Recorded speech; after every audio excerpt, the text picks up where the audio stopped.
Ladies and gentlemen, boys and girls, children of all ages, you are listening to KSFS San Francisco at beccamedia.net/KSFS radio. That being said, welcome to another episode of Something Sporty. Hello, guys. Happy Monday. Happy Monday, everybody. I am Erik, as always. I have my co-host, the one and only... AKA Sid, or you can call me Gian. Gian, how was your weekend? Weekend was good. I just hang out with a lot of friends, catch up on them that some of them have been haven't seen like a couple years. So it's good. That's awesome. It's like catching up, like high school friends, basically. So that helps a lot because some of them go to a different school, so they ended this.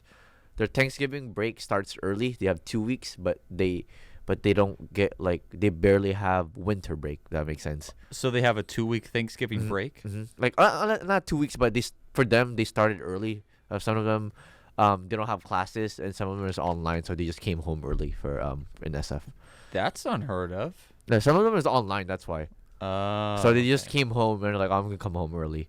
To like 2 of my friends, they're like on the East Coast. Oh, okay, that makes yeah. sense. That explains why the different Thanksgiving break thing.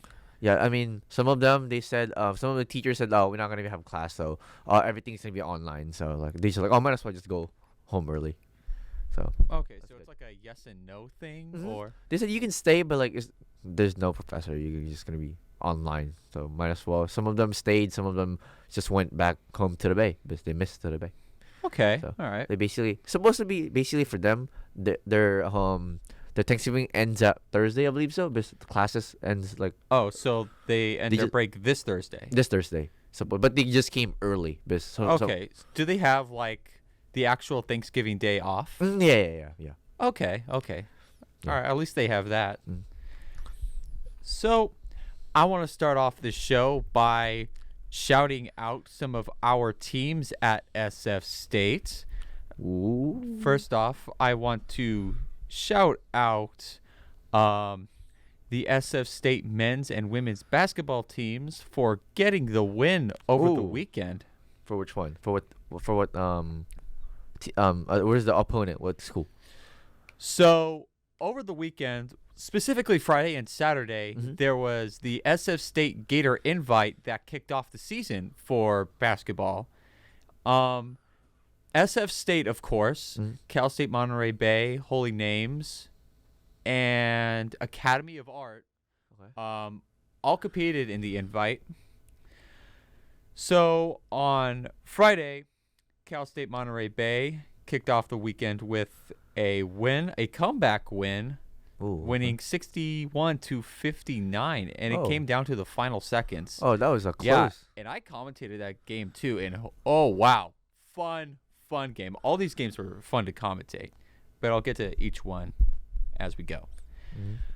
SF State took down Holy Names 69-54 with our very own Miri Gomez putting up 15 points in that win. Oh, okay.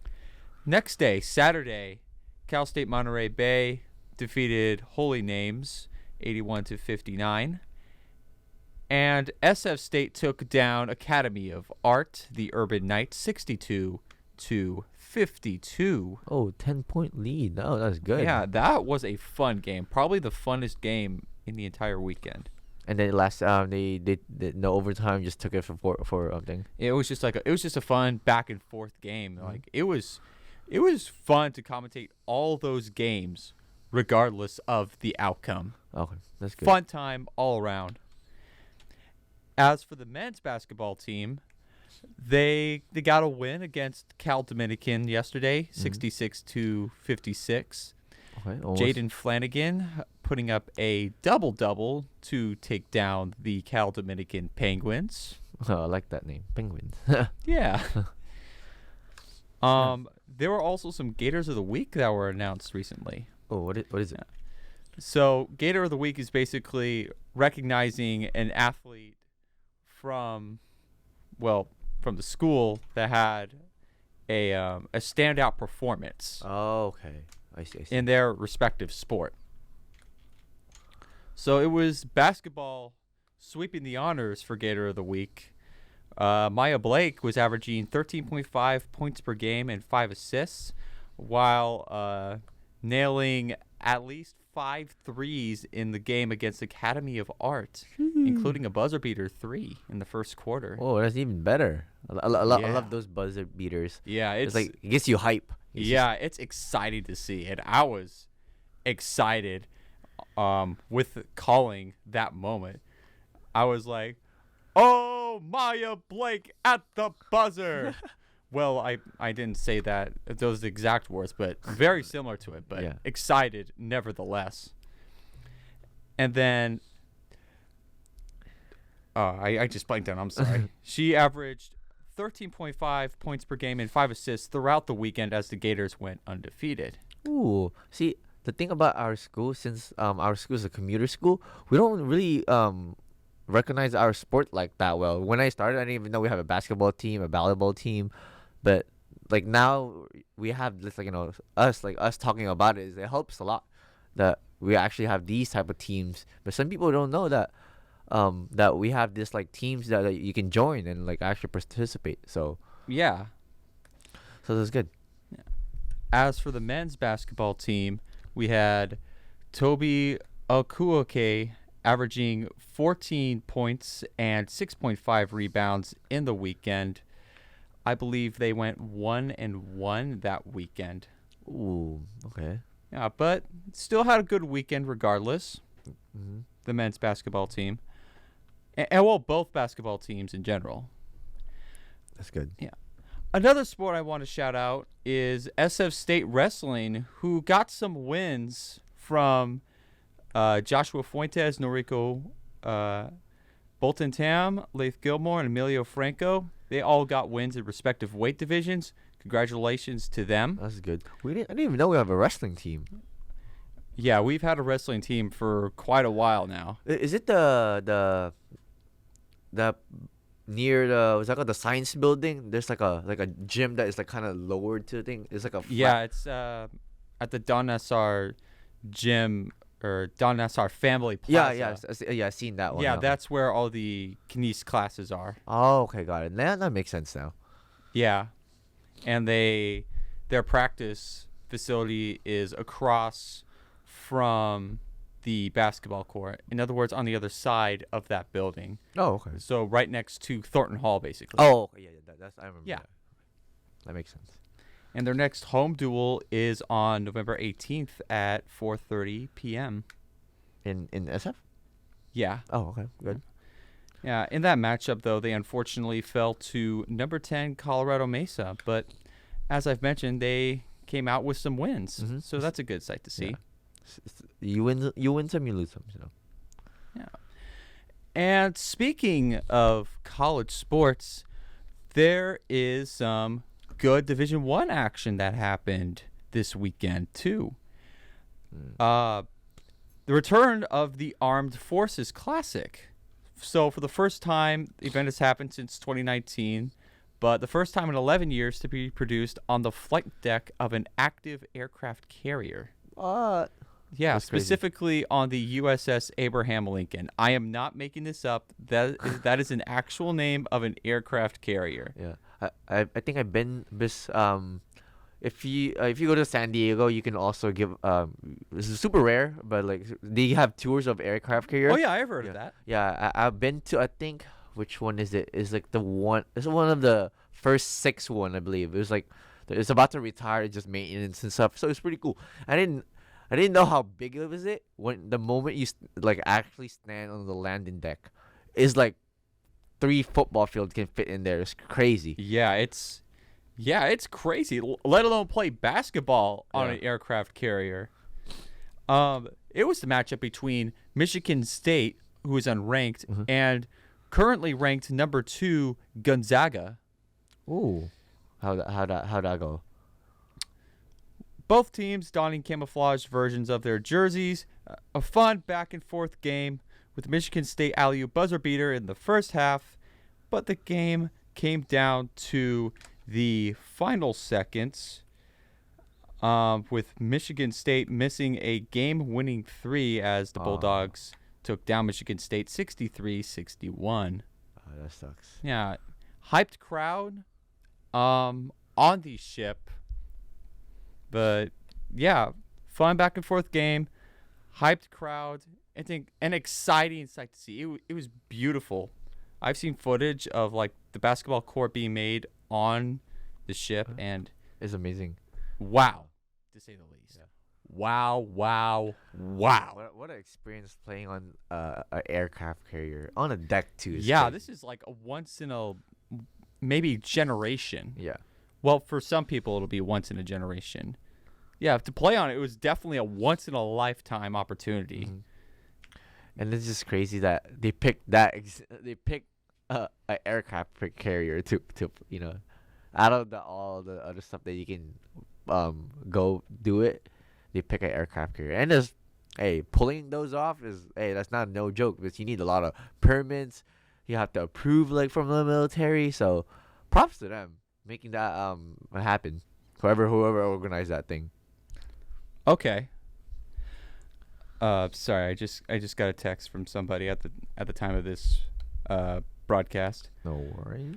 So remember when I mentioned Kansas football and the fans taking down The goalpost? Uh-huh. So apparently the fans marched out with the goalpost Oh, I think I seen a video of it. and they dumped it at a nearby river. And then I believe they said he's gonna be staying there for a while, forever. Yeah. And get this. Apparently they're bowl eligible for the first time since 2006. Whoa. Yeah. Like, I didn't know about that until I saw footage of fans dumping the goalpost into the river. That's crazy. They just the amount of people to just remove that goalpost is crazy. And also you have to. By the way, guys, the goalpost is pretty heavy. That is like at least like 30-foot to 40-foot thing, and imagine just a college student carrying that. And I imagine that river is a few or a couple blocks away from the stadium, so they haven't carried that for at least 20 minutes. At least because Yeah. Well, strength in Yeah. numbers. I mean, it takes like dozens at least to, like, one, carry the goalpost, and two, just chuck it in, just jump. well, that too, and just like surfing on the goalpost when people are carrying it out. Yeah. That is. That is crazy. I'm sure we can. Now I want to see that. At least I want to go to like I don't know, like a Stanford University and just carry like a goalpost. Mind you, this tradition started with the University of Tennessee fans that we talked about a couple weeks back. Oh no! I bet you every year they're gonna start doing that at least once every season. Yeah, well, we're probably going to be seeing that a lot more from this point forward. And probably next all the schools and football field, the stadium, they're gonna make sure that thing is secured. So they're gonna put extra bolt and lock bolts on it, so the students can't freaking open it. So that's gonna be, or at least freaking tear it.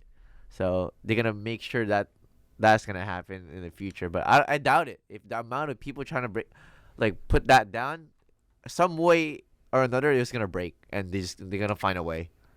But Oh, yeah. And the security debrief following the incident, the security guys were like, goalpost is gone. Ish happens. Kind of what we expected, right? yeah.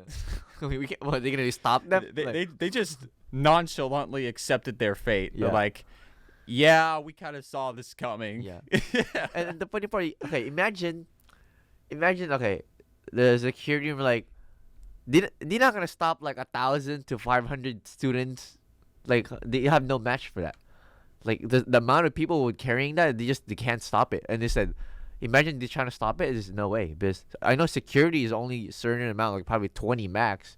But imagine stopping like 1,000 students. No way. So Yeah.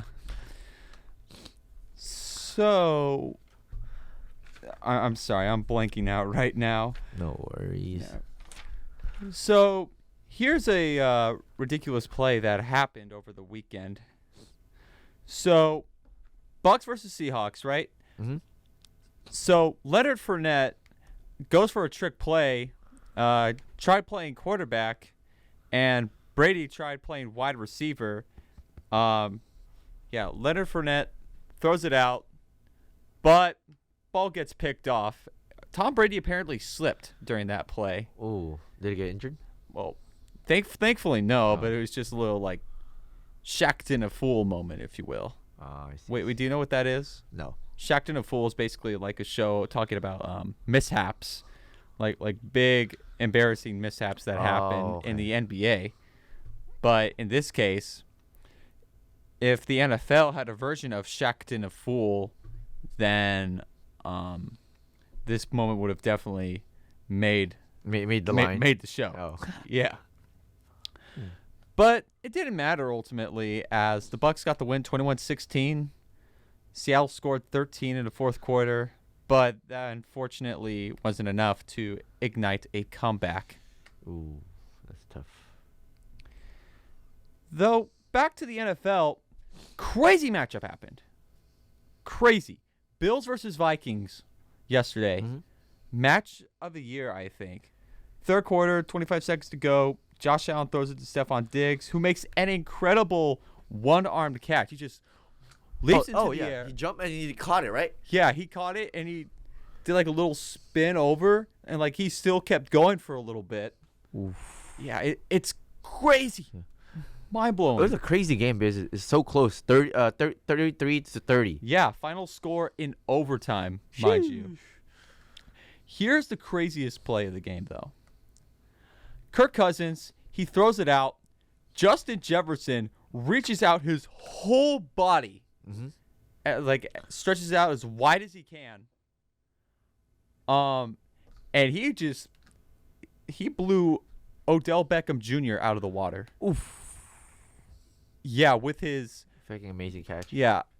It's like stretching all the way out just to grab that ball. Yeah. Usually in that time, by the time, sometimes when you see the ball, right, they already passed you. So you just, matter of seconds, like either your hand's going to catch it or going to get in contact with it. But the video that I watched from that, it was crazy. He was just basically, with the helmet too, it's hard to see. So usually he probably caught it without, like, look, he just saw the ball and just went like this and then caught it. And thank God he didn't get injured. That land too, it's kind of rough. Yeah, and it's safe to say that catch is going to become iconic a couple years down the line. Yeah, it's gonna be like one of those, those shows like, oh, is one of the best catch of these this year, and they're probably gonna. Yeah, show I that think one. it's already an all-time great catch, despite the fact it happened like 24 hours ago. Man. He somehow kept possession too, which makes it even crazier. He was like, I ain't losing today. Yeah, exactly. Yeah. So Jefferson makes the next two complete catches for the Vikings and a touchdown catch, but that was overturned as he landed just right outside of the end zone. But in the next couple of plays, the Bills defense came up big on the next multiple touchdown attempts, and the crowd was just going crazy. This was an away game, so the Bills crowd was going crazy. But another attempt with 44 seconds to go, Aaron Kendrick makes the touchdown to take the lead 30-27, but Tyler Bass from the Bills eventually hits a game-tying field goal to force overtime. Then a Vikings field goal in overtime to take the lead 33-30 with 3:42 left in overtime. The Bills try to make a last-ditch effort to make a touchdown. He fired it out to the end zone on fourth down. Patrick Peterson picks it off. Game-winning interception. Oh, that's tough. Most of the interceptions is Buffalo Bills fans' heart snapped like a twig. They went 0 to just like they're all happy and then whoop. It's like my jaw dropped when I saw that play. I'm like, there's no way. There is no way. That's crazy. Yeah, unbelievable game. Unbelievable. So, back to Peterson. On that one play mentioned earlier, he was in shock. He says, just the way my body went up, him catching the ball in his hands and me taking it from him, the whole play was crazy, Jefferson said after the game. Oh, it was Justin Jefferson. I'm sorry, not Peterson that I mentioned. Jefferson said after the game via the team's website. But it starts with the O-line, with the blocking, giving Kirk enough time to get me that opportunity to go up and make a play. But it's not just me. This is a collective team win. So many people played so many parts in this win. I'm just glad to be 8-1.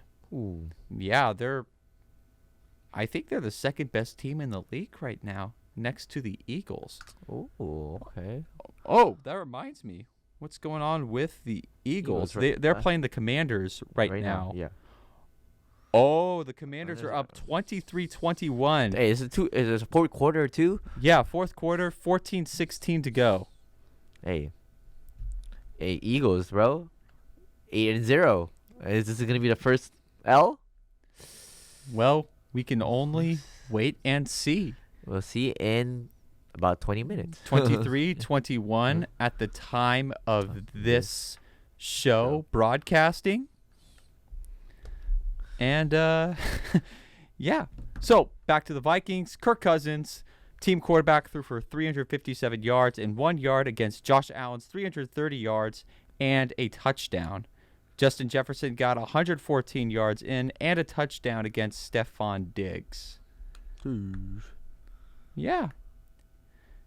And so, speaking of football, the 49ers are no longer mediocre, at least record-wise. Yeah. I was not gonna lie, me and my friends were betting about the game from about 49ers yesterday.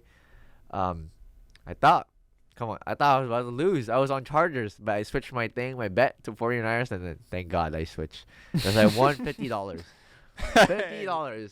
And I took myself to Buffalo Wild Wings and get some wings. No, Wingstop.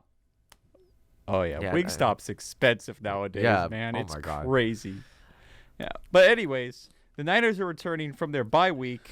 They started the game off going down 10, but made multiple touchdowns courtesy of Jimmy Garoppolo and Christian McCaffrey, who's now accounted for 4 touchdowns in 3 games since arriving in a midseason trade from an ESPN highlight article.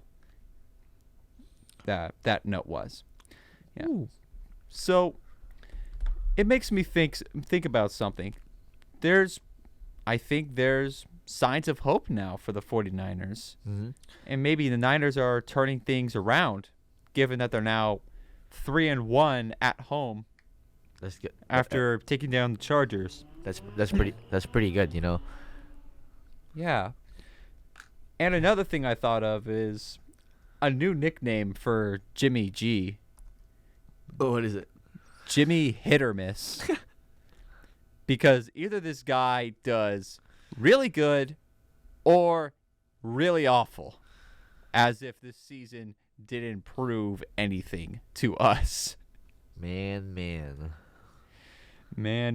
indeed. But yeah, Jimmy Hit or Miss. That is the official nickname. Hit or miss. But in the case of this week, though, he's a hit. That's good. Yeah.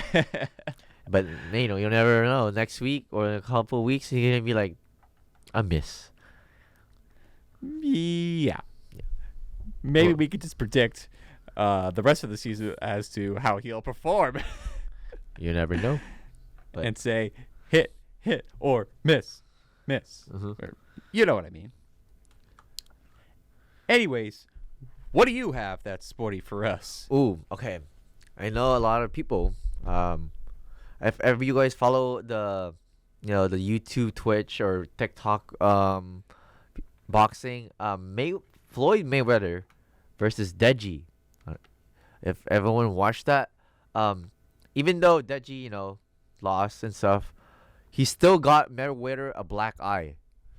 Wait, what? Yeah, he got Mayweather one good punch and he got him a black eye. So what? Props to Deji. Deji, he was 0-3 and he got his first fight with Wait, he's got a win under his belt. I'm yeah, pretty sure. before he lost Oh, 3 in a row, okay. and then remember a lot of people didn't believe him that he gonna lose to Fuzi, but Fuzi was jacked, and then Deji literally knocked Fuzi out. So now it's a stepping stone. Then now he was against Mayweather, and in the round 6, they only lasted round 6, but he got a pretty good hit from Mayweather. Even Mayweather said, yeah, he was doing pretty good that I expected. Then yeah, he gave him a black eye. I was surprised for that. Okay, that's an interesting takeaway Mhm. because I heard like the joke of a match that it was just terrible from my understanding. Yeah, but coming from 50 and what is it, Mayweather? 51-0. 51-0, I think. Yeah, and then from a YouTuber that is just barely a thing, like giving a good hit with Mayweather that with years of experience. Props to them. I think we have guests here. Yeah. I'm Yeah. not sure. Check it out. Oh yeah, I'll be back, guys. Okay. Hello, guys. Yeah. So, sorry, give us one moment.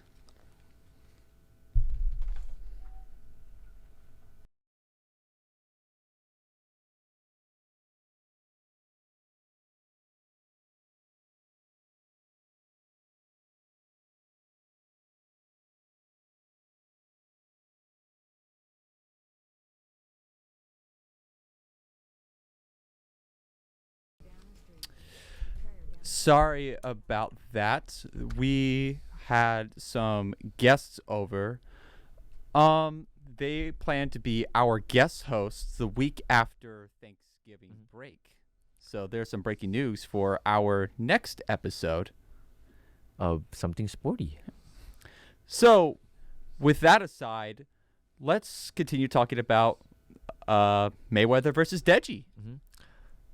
But coming back to that is, I was just surprised that Deji even even accept the fight for that. So I'm not sure. For me, I would not even fight a freaking professional boxer. So hey, props to him to even putting on the ring with him with that. Like for you, would you? It's like you fighting Mike Tyson, Okay, that's just lopsided. Even more lopsided than Floyd Mayweather versus Deji. Hey, Okay, think about it, Jen. Yeah. Okay, Floyd Mayweather, perhaps the most dominant fighter of this generation, against Deji, who has some experience. yeah, so, like and a year. and is 1-3. Yeah.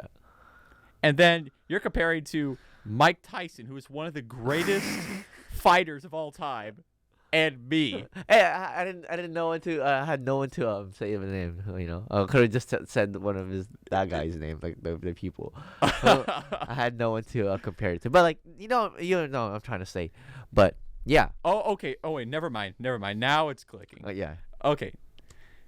But yeah, I can't believe like this was an actual thing. I even forgot that this was even happening. Yeah, that's what I was saying too. It just shook me by surprise. And this is at Coca-Cola Arena in Dubai. So you know how Dubai is. They're like really known for like it's huge. The rings is huge. It's during Sunday night. It's crazy. Yeah, like there are extravagant events in their arenas. It's like amazing. Yeah, it's mind blowing. Mm-hmm. And then also I want to talk about is the most famous Andrew Tate and Jake Paul. Oh no, not Andrew Tate. But hey, now since Andrew Tate is on a lot of this, he got canceled on every platform and stuff. And then Jake Paul is like also one of undefeated YouTube boxer now. No, he used to be a former YouTuber. Now he's a boxer apparently. Is finally fighting the top G. The top G. And not gonna lie, I'm excited for this fight. Wait, is this an official fight? It's the Osaka, they're on the processing of the contracts. So they're actually this is gonna be legit. This is in development now. It's in development right now. Oh, It wow. happened. This I is not believe- going to look well for pay-per-view numbers because Andrew Tate is a canceled guy and Jake Paul is taking on a canceled guy. Mm-hmm. And you know how cancel culture works. Like it's not going to look good as far as pay-per-view numbers go. Yeah, but the funny part is, since he's canceled, right? A lot of people will want to watch this since he's not there anymore. Does that make sense? No, No, please like- elaborate. Since Andrew Tate is already canceled, right? Not a lot of people see him anymore, right? Or like in general, like he can't go to any YouTuber or Twitch. Yeah, he's straight up banned. Yeah, banned. Yeah, I get that. And then now, since they're gonna be fighting, of course they're gonna live project live stream this and like put it in like news and stuff like that or YouTube. Then he's basically coming back on the social media. So that makes sense now. I guess. So But I doubt people will still be okay with Andrew Tate by the time the fight happens, assuming if it does. This is a matter of if, really. I'm pretty sure a lot of people still watch that, but just how Andrew Tate is really like the reason why he got canceled is the stuff that he says, and so I'm pretty sure this is gonna blow up the internet. Yeah, and like the culture he condones is just obviously not it. It's like undeniably what the stuff he says it's just undeniably uncalled for. It's ridiculous. I think that's something we can both agree upon. But also, if you've seen the video, they basically have a mini face-off in the crowd. I remember seeing that. Yeah. Wait, in front of a crowd? No, like after the game, like in the boxing game. Yeah, I remember seeing a clip of Andrew Tate and Jake Paul facing off in a ring. Yeah.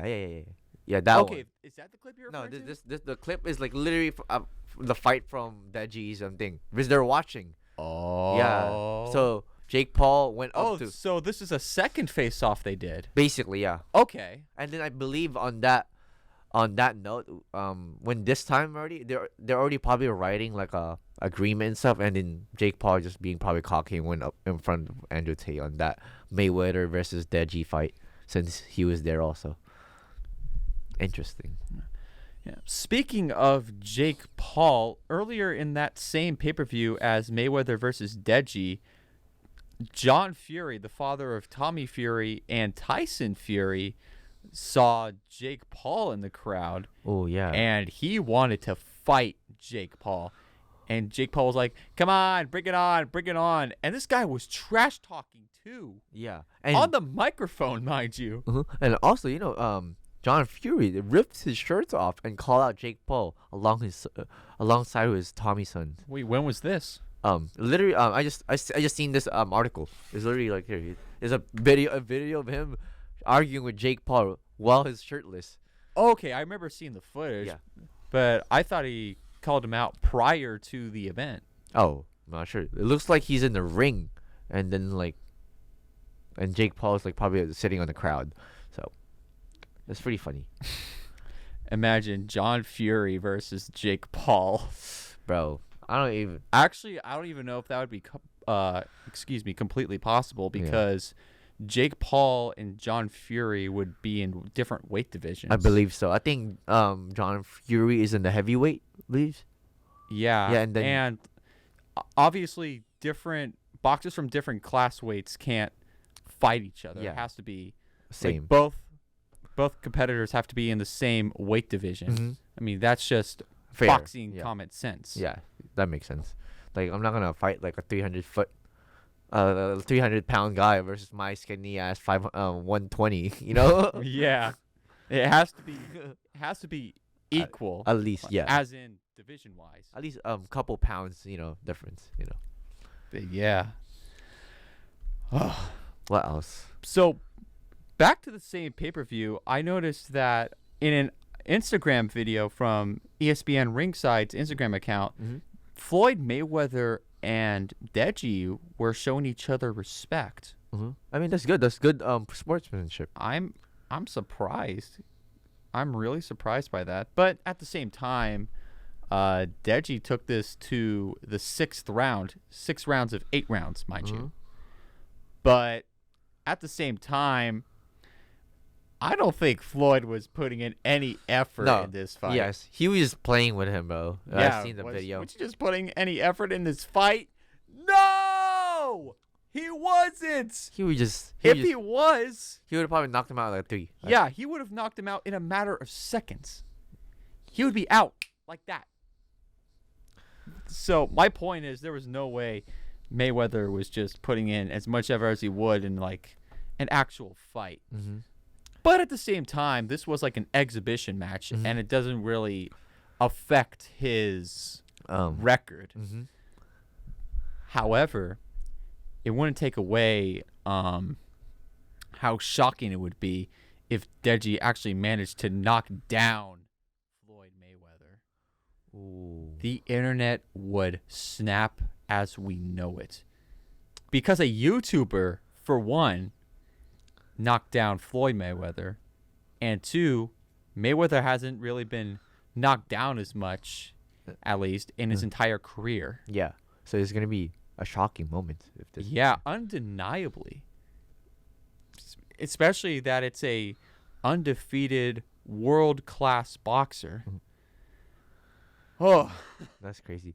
And also, you know how Tommy Fury also and Jake Paul had a face what's that called, face-to-face off again. It was like, I think it was before again. I think it was before. I mean, there's a video. I'm not sure if it's after or before, but he said if he see Jake Paul again in the face-to-face, he will slap him like in the face if he's like close to him. Wait, who said this? Tommy Fury or Jake Paul? He said Tommy Fury. He said Tommy Fury said if I have close to Jake Paul, I would slap the living shit out of him if he was close enough to him. Probably the reason why. And did they see each other No. at the pay-per-view? Okay. No. If he see him, they said that's what his well, quote. we'll see if he's all bite but no bark. Oh, is that called? Is that Or what is they it say? vice versa? Yeah, is that like a saying? Like, It's all bark but no bite. There you go. It's like you're trash talking, but you can't really back it up by whatever means. That's why not off topic, but you know those car guys people. No offense for car guys. And I was just on the red light, and this guy is like, you know, with a Honda. No offense to Honda people, but this guy was so loud revving his engine. I'm like, but I floored mine. I was gone. He's barely there. He was like, trying to race me, and for me, nope. I'm not saying I'm fast, but like I have a Tesla, so it's no recall. It's just gonna go straight when the moment you floored it. And what kind of car did this guy have? He has I think it's an SDI. He's just super modern, super loud.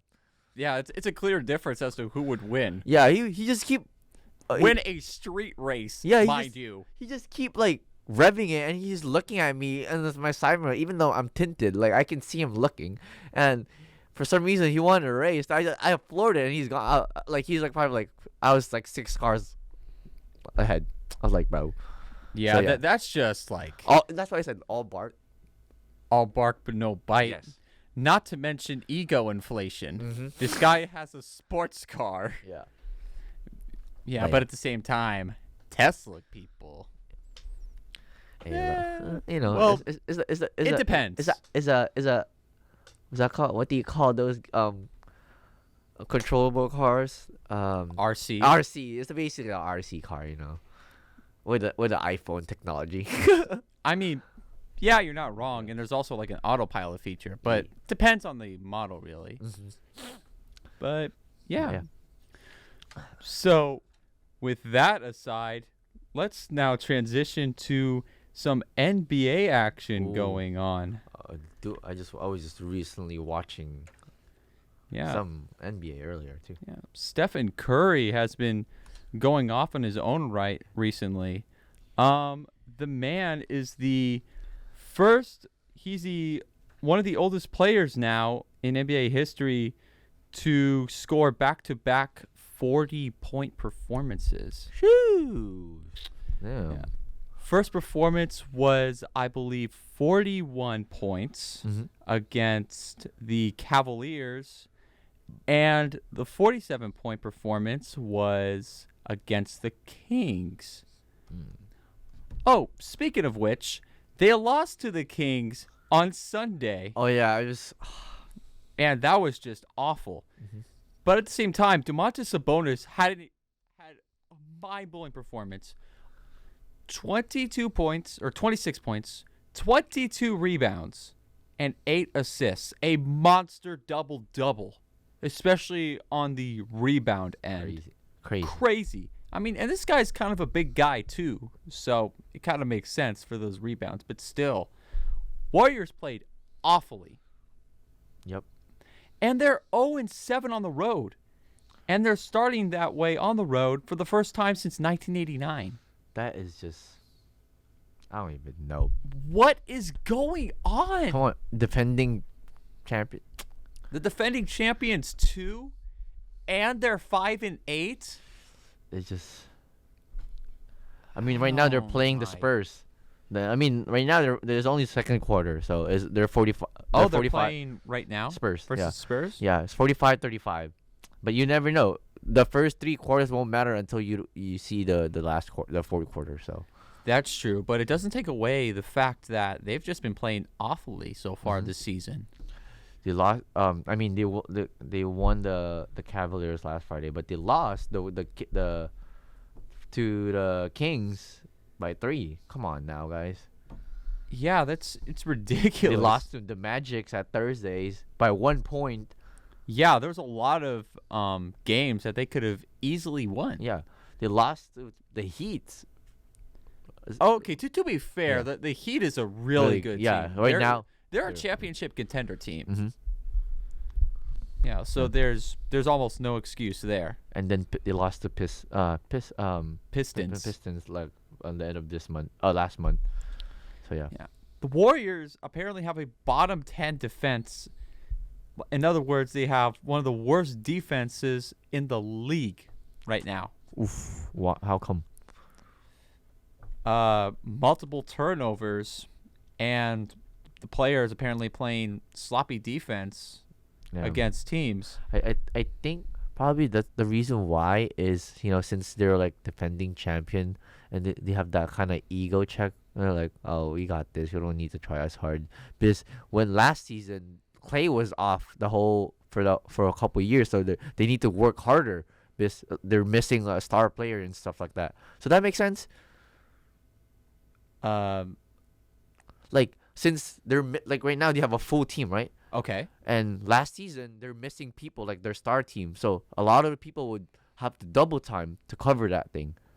Right. So for this season, I think they're like taking it easy. So yeah, I guess, but still, I don't know why they should be taking it easy. They're the defending champions. They need to They need to keep this up. Yeah, stand their ground. Like they're champions. They need to play like champions. Yeah, that's not a mediocre team. No, they're worse than mediocre. Yeah, right now. Yeah, they're 5-8. Maybe 5-9. Well, knock on wood, that doesn't happen. But the point is, they've just been playing terrible. Yeah, not to mention 18 turnovers. That's a lot. 18 for a defending champion. Yesterday's game, that is. But still. And also, Klay Thompson, Andrew Wiggins, and Dante DiVincenzo missed crucial 3-pointers. That's terrible. That could have gotten them the win. Yeah, obviously, as everyone can hear, I'm frustrated with how the Warriors have been playing. I would too. Yeah, but at the same time, come to think of it, my expectations are pretty high given that I'm used to seeing them dominate early in the season, especially in the 2016 season when they went 24-0 to start off the season. That's crazy. One of the most dominant starts to a regular season in history. They put a Kobe number. Isn't Kobe 24? Yes, Kobe is 24. Yeah. That is correct. They put a Kobe number. That's crazy. But now, what is this? 5-8. 5-8. Yeah, but us Warrior fans probably have to lower the bar with our expectations because long gone are the days of dominance from 2015, 2016, and 2017. Yeah. Those days are over. I mean, probably, Steph is getting old. Green is getting old. Thompson is also getting old. Yeah. So, But all of them are playing just fine, especially Stephen Curry. yeah, he's still playing like he's 2016 or 2017. Yeah, and this guy's like, he's playing his heart out every night. So, of course, I admire the guy, and of course all the other veterans on the Warriors team that have like really helped with where we are as a dynasty today. Wait, I have a question. Isn't it Stephen Curry's brother is also in the Kings? Seth Curry? Yeah. Isn't he's in the Kings, right? Good question. Still, I'm not sure. Before I know he was. He's on the Brooklyn Nets. Oh, never mind then. I thought he was still in the He Kings. was on the Kings back then, right? earlier in his career. Yeah. Oh, he was on the Kings. For a while. Yeah, for a couple of years. Yeah. So I was expecting them. He just lost to his brother. Yeah, and Seth Curry and Steph Curry played against each other in the playoffs before. Oh yeah, I remember that. Yeah, Western Conference Finals. And Seth Curry, he played pretty well. Seth Curry, that is. Pretty good performance in 2019. Yeah, I also love how they're both of their parents just watching. Like look at our two boys, and like Yeah. you're like a proud mother and a proud dad. Yeah, that is a satisfying feeling the two parents must have had. Because you know how boys grow up, they always have that rivalry or competitor, and like they always like for me sometimes when me and my brother when we were young we always compete on like just random stuff. So it's a good feeling if you're a parent. You see both of your sons successful and playing like in the NBA. Yeah, of course. But yeah. So, on a brighter note, players have been going off in their respective games. Let's start off with Joel Embiid from the 76ers. Ooh, why? In a game against the Jazz, he dropped 59 points. 59. 59? Did all the players just give him the ball and shoot threes? That's crazy. 59 points, 11 rebounds, 8 assists, and 7 blocks. And 26 of those points came from the fourth quarter alone. What? Half of his points? That is crazy. So that is that for the first quarter, second quarter it was like a warm up, and then the fourth quarter he gave it all. Basically, 44% of his points came from the fourth quarter alone, and he was the only 76er to score in the final 7 minutes of that game. That's crazy. And he was coming off a 42-point performance versus the Hawks earlier. So over back-to-back games, this guy scored 101 points. God. Usually that takes like 4 or 5 games per player, at least. Yeah, but this guy's an all-star player. This This guy's been balling out since his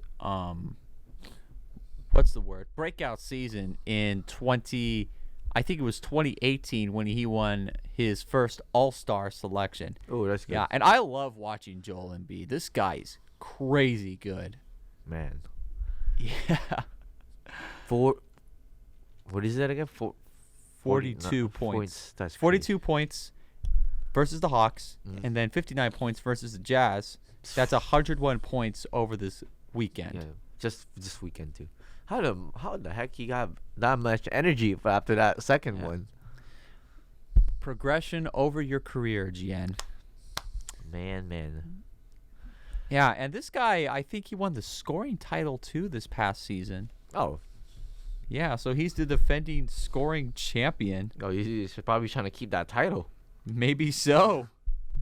I mean, his team was like, bro, we'll pass you the ball. Just if you want to keep your title, we'll pass you the ball. You can have it. You better make it, though. Yeah, he's the first international player to win an NBA scoring title, too. And the first 76er to lead the league in scoring since Allen Iverson in 2005, where he averaged 30.7 points per game. And so did Joel Embiid, 30.57 points per game to be exact, that he scored last season. Man. Another incredible performance that happened recently. Darius Garland from the Cleveland Cavaliers. He dropped a career high 51 points against the Timberwolves. God. Yeah, 51. That's like, and what is the total game points of like the game? What do you mean? Like the whole game. He scored 51. Then he scored 51 points the entire game. And then what is the total game score of the team? 129, 124. Cleveland Cavaliers unfortunately fell short of completing a 22-point comeback. That is crazy. And 27 points from Darius Garland, fourth quarter alone. Fourth quarter alone. Bucket after bucket, an occasional assist, bucket after bucket. That's just like swish, swish, threes. Yeah, layup. Basically. And some pretty cool layups along the way, too. That's good. Yeah. Man, these players are putting 51, 40 points in a game. That's crazy. Yeah, first 50-point performance of the season out of anyone in the entire league. Man, indeed. That's why they're in the NBA. Yeah, this guy is definitely turning into an all-star caliber player based off that performance. Yeah, he's gonna be in the He's gonna be in the list basically. Yeah. Or is it all a fluke? We'll just have to wait and see. But you never know. You never know. That is exactly right. And on that note, I am Eric. We have AKA Sid or Gian. And this has been Something Sporty. Thank you so much for tuning in. And we'll see you guys after this. The week after next week. Monday. So that will be November 28th. 2 weeks and from tonight. Yeah, and after that, we have 2 more weeks of show because it's December. And finals will be around the corner by that point in time. But yeah, we wish you all a great rest of your week. And that's that. All right. Take care, everybody. Thank you, guys.